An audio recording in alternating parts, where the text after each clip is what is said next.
Dejamos por el momento nuestra aventura en Aranjuez para volver al estudio y presentarles un nuevo capítulo de la extraordinaria serie sobre los oficios de la construcción que venimos ofreciéndoles gracias a nuestros amigos de Estructuralia, muy especialmente de Alicia Ozamiz Fortis, que es directora documentalista de la serie.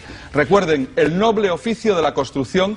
Hoy nos visita Alicia y nos visita también Bartolomé Molina. Bienvenidos, amigos, muchísimas gracias por acercaros hasta Prado del Rey y, bueno, compartir unos minutos con nosotros. Y gracias, por supuesto, por la serie tan estupenda que nos habéis permitido emitir.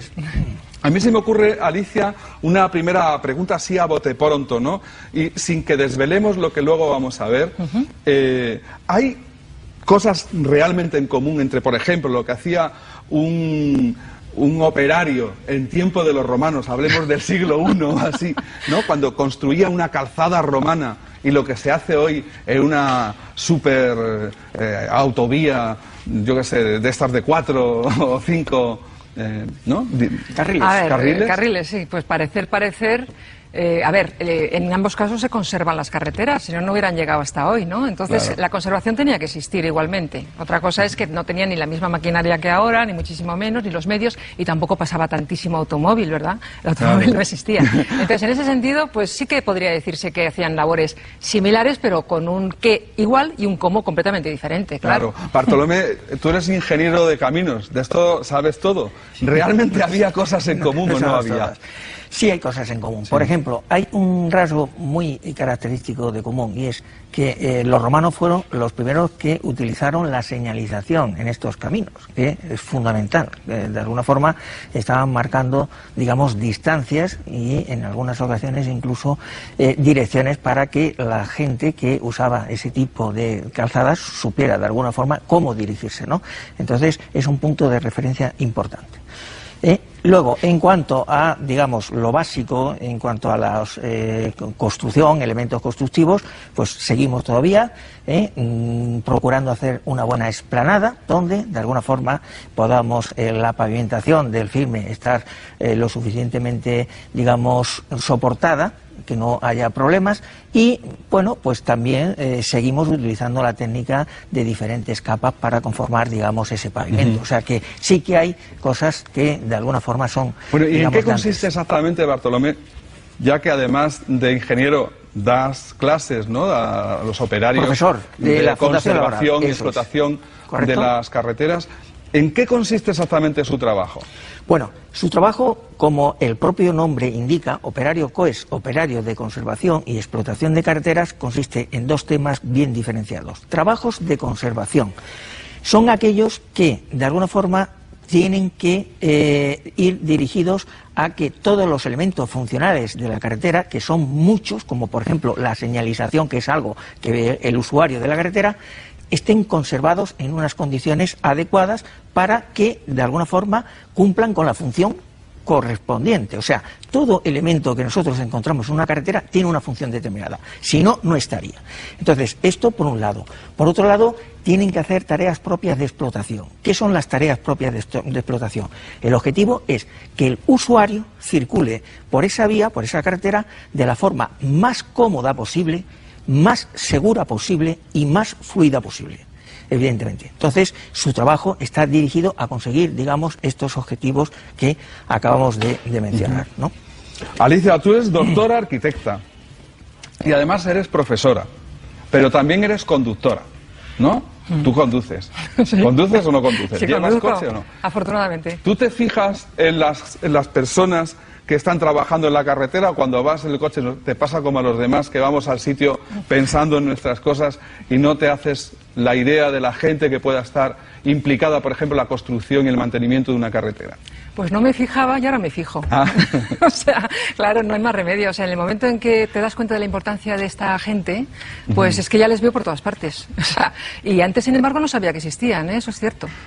O sea que en ese sentido, pues lo que él dice pienso que son unos operarios a lo mejor desconocidos para la mayoría de la gente, y entonces en ese sentido incorporarles en este documental, pues para mí ha supuesto un conocimiento que no tenía de ellos, cuando realmente pues sí, ves similitudes con la antigüedad, pero me parece que son fundamentales. Bueno, pues si os parece a los dos, vamos a ver ahora el documental con mucho cuidado, con mucho detalle, y luego comentamos lo que ahí se ve.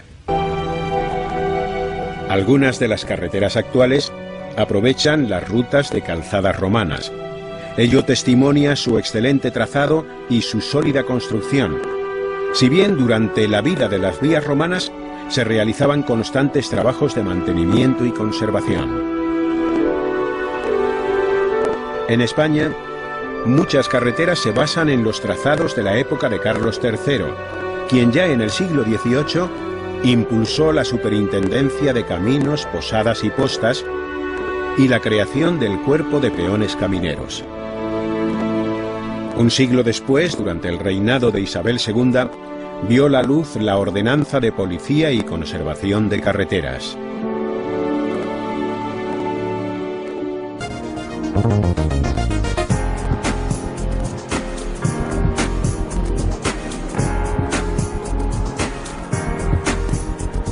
Actualmente, la conservación de las vías para el transporte y desplazamiento rodado depende de los operarios COEX.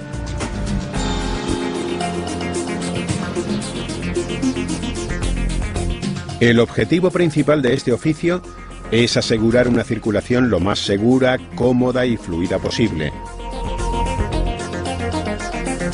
a la vez que preservar el entorno y los elementos de la carretera de una forma eficaz.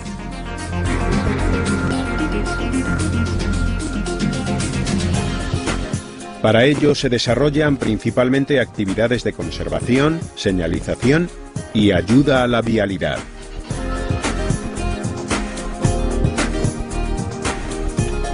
Su trabajo incluye la reparación o rehabilitación de firmes y pavimentos, la ejecución de obras de fábrica y drenajes, así como todas aquellas tareas relacionadas con el entorno de la carretera y con las incidencias ocasionales que se pudieran producir en su área de influencia.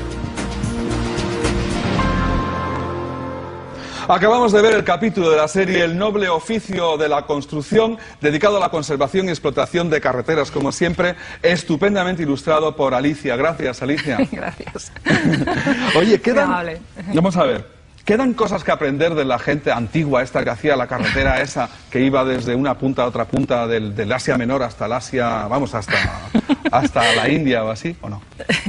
Pues yo creo que siempre se puede aprender y además sí se podría aprender, fíjate, por lo menos, por ejemplo, en un punto que sería en todo este ámbito de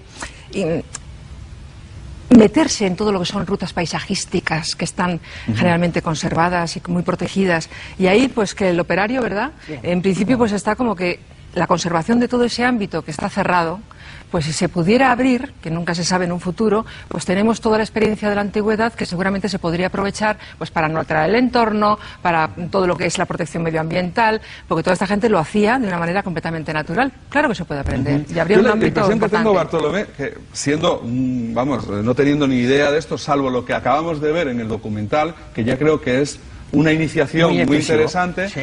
Lo que imagina uno viendo esto es que lo que ha cambiado es la capacidad de justamente cambiar el paisaje. Es decir, que ahora, a lo mejor antes había que salvar las carreteras, había que salvar las montañas por los lugares. Hoy día se dinamita a lo mejor un trozo de... Bueno, se cuida mucho también. De alguna forma, a la hora de proyectar una carretera, si hay que atravesar una zona paisajística de cierto interés o que esté protegida, se busca la solución que produzca el menor impacto visual y al mismo tiempo se integre la carretera dentro de ese paisaje urbanístico, ¿no? Evidentemente es algo que supone en algunas ocasiones unos costes, digamos, adicionales, pero bien merece la pena a la hora de proyectar, digamos, estas infraestructuras que queden integradas dentro del paisaje, ¿no?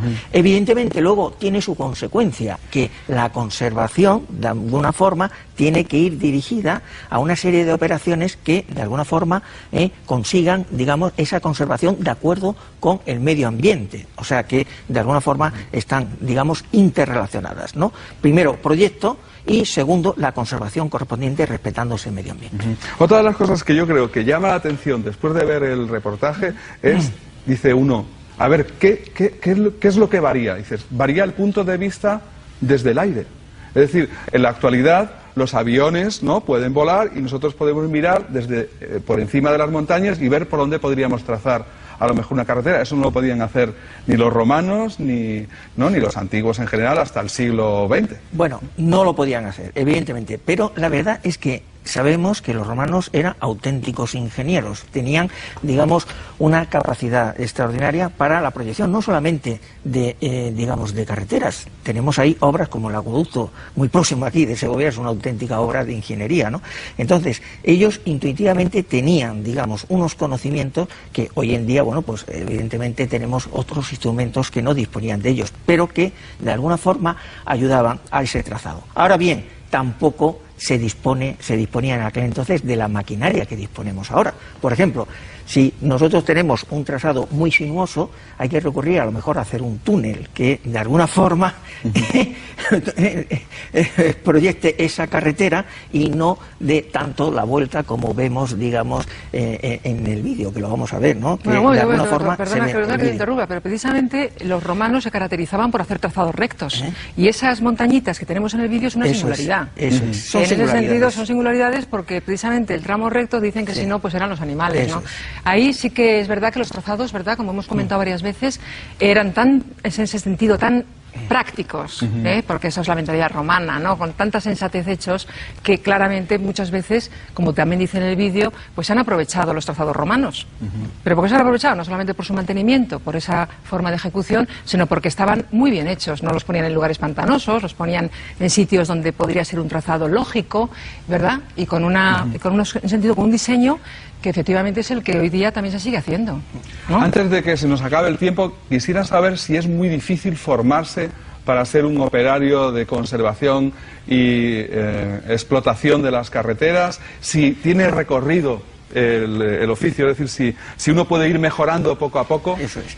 Bueno, en la Fundación Laboral de la Construcción tenemos ya una experiencia bastante dilatada, de más de 10 años en la formación, no solamente del operario, sino en la información integrada a todos los niveles de la conservación y explotación de la carretera. No es difícil, la verdad, ¿eh?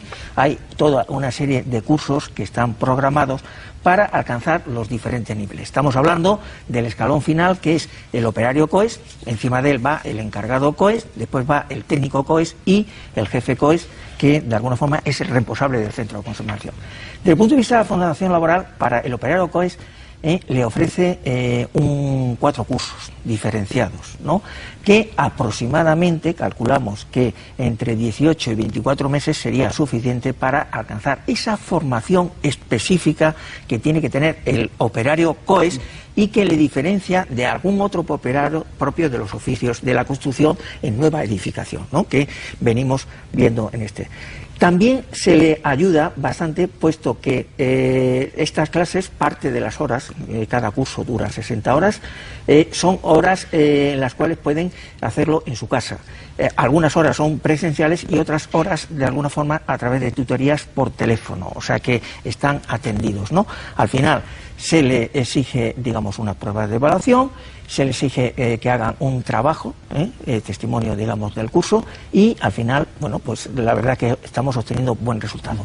Últimamente, no hace aproximadamente un año y pico, hemos conseguido actualizar todos los cursos de formación de conservación y explotación de carreteras, y hemos conseguido también la homologación por el Ministerio de Fomento. Hay que pensar que el Ministerio de Fomento es, de alguna forma, el que contrata a estas empresas para que hagan la conservación de las carreteras y de alguna forma impone sus condiciones de los técnicos que tiene que haber, digamos, en estos centros de conservación, de esos operarios, y cómo quieren que se le forme, para que de alguna forma estén actualizados. Evidentemente tienen que pensar en una formación continua, la formación básica que hemos hablado de estos cursos, pero evidentemente a través del tiempo han de estar formando. Muy bien, muchísimas gracias, Bartolomé, muchísimas gracias, Alicia, muchísimas gracias a los dos amigos y a el resto de los amigos de Estructuralia, responsables de la serie documental El noble oficio de la construcción, que estamos emitiendo en La aventura del saber. Y desde luego, y como siempre, señores, muchísimas gracias